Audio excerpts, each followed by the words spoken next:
హల్లెలూయా. క్రీస్తుకి మహిమ కలుగును గాక. ఎలాగ ఉండాలో, ఎలా ప్రవర్తించాలో మనకి నేర్పించాడు. దేవునికి స్తోత్రం కలుగును గాక. ఎంతమందికి అర్థమైంది? ఎంతమంది ప్రవర్తిద్దాం అనుకుంటున్నారు? దేవునికి స్తోత్రం. మీరు విరుటకు మట్టుకు విందురే కానీ గ్రహింపరే కానీ. దాని ముందు ఇంకో మాట ఉంటుంది, మీరు విరుటకు మట్టుకు విందురే కానీ ఎంత మాత్రమును ఎందుకు గ్రహింపరని అన్నాడు? ఇలా చేయటానికి ఇష్టం ఉండదు. చేయటానికి ఇష్టం ఉన్న వాళ్ళు ఏం చేస్తారు తెలుసా? జాగ్రత్తగా వింటారు. వీళ్ళు ఏం చేస్తారు తెలుసా? అది కార్యరూపం జరుగుతుందో లేదో చూసుకుంటారు. ఎప్పుడు చెప్పే మాటే, ఉదయకాలం లేచిన కాడ నుంచి రాత్రి మళ్ళీ పడకల మీదకి వచ్చి ప్రార్థన చేసే టయానికి ఎంతవరకు వాక్యానుసారంగా నడిచాను అని చూసుకునే వాళ్ళు ఎంతమంది ఉంటారు? జాగ్రత్తగా వినేవాడు, జాగ్రత్త ప్రవర్తించేవాడు, అది చూసుకుంటారు వాళ్ళు. వాళ్ళు ఏం చేస్తారు సార్, ఇవాళ ఎంతవరకు దేవుని యొక్క వాక్యాన్ని నెరవేర్చాను, ఎంతవరకు దేవుని వాక్యానుసారంగా ఉన్నాను, నా మాట, నా నడత, నా ప్రవర్తన, నా ఆలోచన ఎక్కడెక్కడ విరుద్ధంగా నడిచిందని జాగ్రత్తగా వాళ్ళు, ఎవరు జాగ్రత్తగా వినేవాళ్ళు చూసుకుంటారు. అది దాన్ని ఎందుకంటే వాళ్ళు ప్రవర్తించాలని తెలుసు కదా. వాళ్ళు ఆ జాగ్రత్తగా వినేవాళ్ళకి దేవుడు ఏం చేస్తారని చెప్తున్నాడు. ఒక ఆవిడ అలా జాగ్రత్తగా విందంట. ఆవిడకి ఏం చేశాడు దేవుడు? ఒక ఆవిడ అలా జాగ్రత్తగా వాక్యం వింటూ ఉండగా దేవుడు ఒక కార్యం చేశాడు. ఏం చేశాడంట? ఆవిడ హృదయాన్ని తెరిచాడంట. అలాగా ఎందుకు తెరిచాడు? లూదియాకి ఆశ ఉంది, ఆ వాక్యానుసారంగా నడవాలి అని ఆశ లూదియాకి ఉంది. కాబట్టి జాగ్రత్తగా వింటుంది. జాగ్రత్తగా వినేవాళ్ళని చేయటానికి ఇష్టపడేవాళ్ళు కాదండి. చేయటానికి ఇష్టపడే వాళ్ళే జాగ్రత్తగా వింటారు. చదువుకొని పాస్ అవ్వాలనే వాళ్ళందరూ ఏం చేస్తారు? చదువుతున్నప్పుడు జాగ్రత్తగా, టీచర్ చెప్తున్నప్పుడు ముందు బెంచీలోకి వచ్చి గబగబా కూర్చొని ఎవరైనా అయినా వాళ్ళు జాగ్రత్తగా వింటారు. ఎందుకని? అది చదివి చేయాలి కనుక. ఎవరి స్తోత్రం. వినేవాళ్ళు అందరూ ప్రవర్తించాలని వాళ్ళు ఏం చేస్తారు? జాగ్రత్తగా వింటారు. వినేవాళ్ళు ప్రవర్తిస్తారు. మనం అలా ఉంటున్నాం లేదో ప్రతిరోజు జాగ్రత్తగా చూసుకోవాలి. ఏమంటే ఆత్మీయ జీవితంలో గడిచిపోతా ఉన్నాయి. ఏళ్ళు, నెలలు, సంవత్సరాలు గడిచిపోతూనే ఉన్నాయి. ఎలా ఉన్నాము, ఏమై ఉన్నా అని మనం చూసుకునే పరిస్థితి ఎంత పట్టుకుంటుందో కూడా మనం జాగ్రత్తగా చూసుకోవాలి. తన యొక్క ప్రవర్తన జాగ్రత్తగా చూసుకునేవాడు ఏమవుతాడంట? మనం కూడా చదువుకున్నాం. ఏమవుతాడంట? చస్తాడు అన్నది. ఏమవుతాడంట? ఎవరి ప్రవర్తన అంట? నా ప్రవర్తన నేను జాగ్రత్తగా చూసుకోకపోతే ఏమవుతాడంట? నేను చస్తాడు వాడు అన్నాడు. ఎక్కడ చస్తాడంట? ఆత్మీయతలో చచ్చిపోతాడంట. జీవించుచున్నానన్న పేరు ఉన్నది కానీ మృతుడనే. ఏమన్నైందనుకో కంగారు పడిపోతా, ఎవరినైతే బీతుకొని పోతా, ఎవరినైతే ఆందోళన పడిపోతా, ఎవరినైతే చింతపడిపోతా, ఎవరినైతే కన్నీళ్లతో ఏడుస్తూ కూర్చుంటా. ఎందుకని?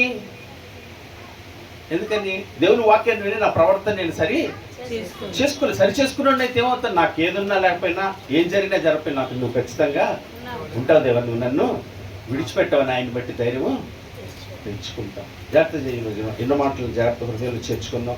ఆ రీతిగా ప్రవర్తించడానికి దేవుని కృపని ఆశ్రయిద్దాం. ఆయన మీద ఆధారపడదాం. ఆయన మనకు సహాయం చేస్తాడు. ఆయన మనల్ని నడిపిస్తాడు. మీరు నడవను, నేను నడవను, నీ వల్ల కాదు, నా వల్ల కాదు, నడిపిస్తాడు నజరేయుడు. ఆయన మాత్రమే నడిపించగలవాడు, ఆయన మాత్రమే చేయగలవాడు, ఆయనకి మాత్రమే సాధ్యమవుతుంది. అలా చేయగలిగిన వాడికి నీ జీవితాన్ని ఆయన చేతుల్లోకి పెట్టాలి. విన్న మాటలు జాగ్రత్తగా జ్ఞాపకం చేసుకొని ప్రార్థన చేద్దాం. మీరకు వచ్చి ప్రార్థన చేస్తుంది. ప్రార్థన చేసాడు అప్పగించుకోండి. చెప్పబడిన ఈ మాటను నువ్వు చేయటకు శక్తి కలిగిన వాడు కనుక నీ పాదాలు చెంత పెడుతూ ఉండగా ఆ కార్యమును జరిగించి నేను కనులారా చూసి నేను స్తుతించి నీకు సాక్షిగా నిలబడే భాగ్యం నాకు దయచేయండి చాలు, ఇంకేం అవసరం లేదు. దేవుడికి స్తోత్రం కలుగుతుంది. అంతకన్నా గొప్పదేమి ఉండదు. అక్కడ ప్రార్థన చేసింది ఏకీపితో. తర్వాత నాకు చిన్న పాట పాడతారు, చిన్న కార్యక్రమం త్వరగా ముగించేద్దాము. ఏకీపితో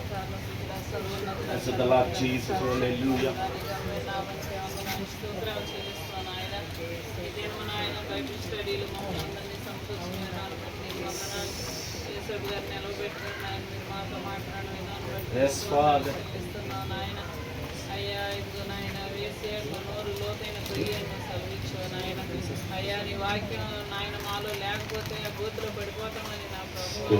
అయ్యా ఇదిగో నా తండ్రి నాయన, అయ్యా ఇదిగో పొగడతలకి పడిపోయేవారిగా నాయన మేము లేకుండా సహాయం చేయ నాయన. అయ్యా ఇదిగో నా తండ్రి నాయన, స్వాభావికంగానే నాయన, అయ్యా ఇదిగో నాయన మూఢత్వం అనేది నాయన హృదయంలో నుంచి నాయన స్వాభావికంగానే నా బాల్య దినముల నుంచే నాయన మాలో నుంచి వస్తుందని నాయన. అయ్యా ఇదిగో నేను పాపంలోనే పుట్టాను నాయన, నా తల్లి నన్ను పాపంలోని గర్భం ధరించిందని దావీదు మాట్లాడినట్టుగా స్వాభావికంగానే అయ్యా ఇదిగో నా తండ్రి నాయన మూఢత్వం కలిగినటువంటి నాయన పాపంలోని మేము పుట్టిన వారం అయ్యా.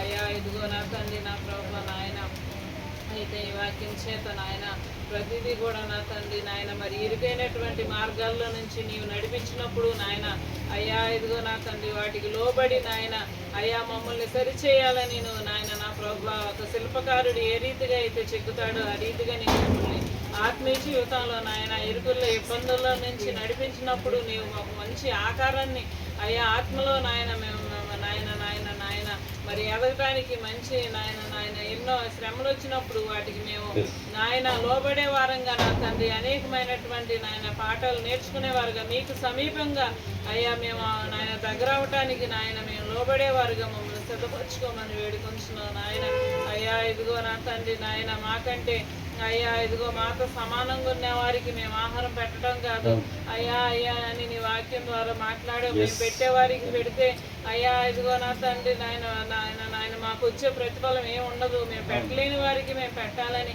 అయ్యా అయ్యా ఇదిగో నాయన దరిద్రులకు మాకు తిరిగి ఇవ్వలేని వారికి ఏదైనా సహాయం చేయాలని అయ్యా నీ దాసుల ద్వారా మాతో మాట్లాడేవు నాయన అటువంటి మనసును మాకు దయచేయి నాయన నీకు వందనాలు అయ్యా అయ్యా అయ్యా నీకే స్తోత్రాలు నాయన అయ్యా నీ వాక్యం ఎంతో నాయన సత్యమైనది నాయన నీకు వందనాలు అయ్యా ఎంతగానో నాయన అనేకమైన విషయాలు నాయన అయ్యా నీ వాక్యం ద్వారా మీరు మాకు నేర్పిస్తున్నారు నాయన నీకు వందనాలు అయ్యా నువ్వు మాకు వివరిస్తుండగా నా ప్రభు ఆ వాక్యానికి లోబడి నాయన ఆ వాక్య ప్రకారంగా నడుచుకునే జీవితాలు మాకు దయచేయండి వాక్యాన్ని విని వదిలిపెట్టేవారుగా మమ్మల్ని అయ్యా అయ్యా వినువారుగానే మేము ఉండగలం అయ్యా దాని ప్రకారం నడుచుకునే వారిగా ప్రతిదినము నాయన నీ వాక్యానుసారంగా మేము నడుచుకుంటున్నామని ఏదైనా అనుభవము నాయన మేము గుర్తు చేసుకోవడానికి నాయన తలపోసుకోవడానికి నాయన అయ్యా వాక్య ప్రకారంగా మేము నడుచుకోవడానికి ఈ వాక్యాన్ని విని విడిచిపెట్టే పనిగా మమ్మల్ని ఉంచుతు నాయన మా హృదయాల్లో మేము భద్రం చేసుకొచ్చు నాయన వాటి ప్రకారంగా నడుచుకుంటూ నాయన నేను చెప్పడంలో చేరే కృపను మీరు మాకు దయచేయమని ఏసీ పరిశుద్ధ రాముని అడిగి వేడుకొచ్చున్నాను తండ్రి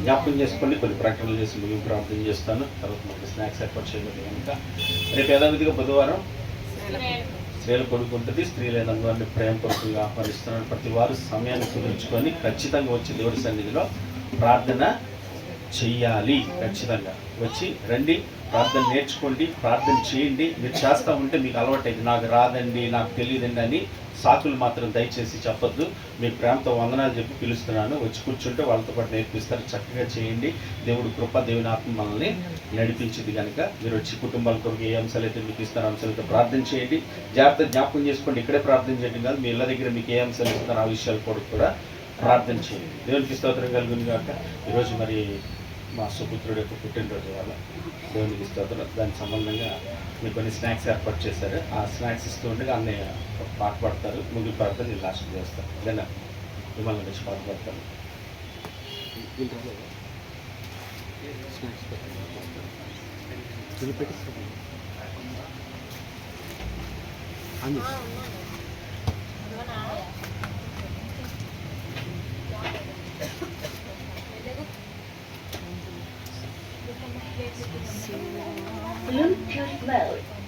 Bluetooth mode.